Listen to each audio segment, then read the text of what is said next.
महिमा तोरे नौ रूपदाई, जगमगाथे तोरे भुवना माई।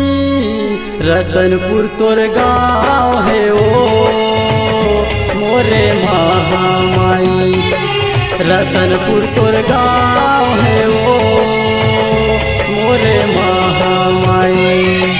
नवरात्रि माँ तोरे नौ रूपदाई, जगमगाथे तोरे भुवना माई। रतनपुर तोर गाँव है ओ मोरे महामाई, रतनपुर तोर गाँव है ओ मोरे महामाई।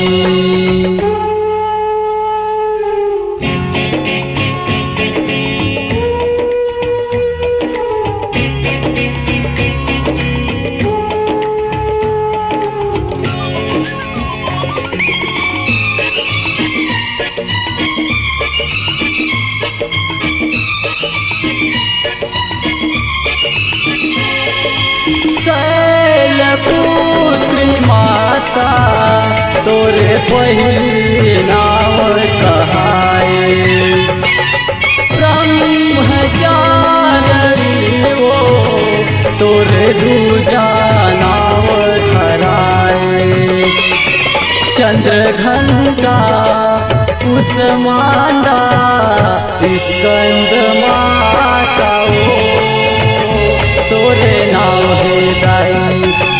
रतनपुर तोर गाँव है ओ मोरे महामाई।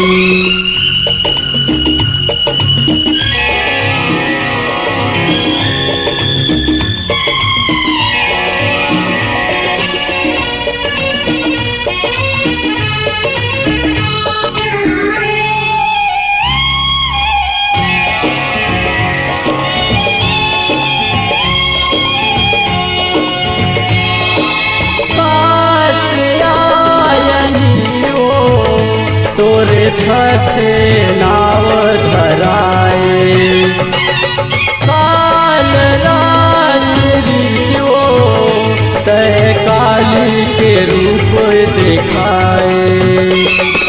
महागौरी सिद्धिदात्री नौ रूप तोरे हावै ओ मोरे महामाई।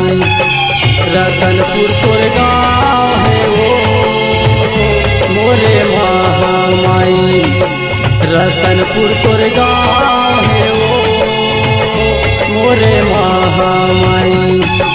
तकरैहा बिराजे ओ मोरे दुर्गा दाई, मदनपुर बिराजे ओ मोरे दुर्गा दाई। रतनपुर तोर गाँव है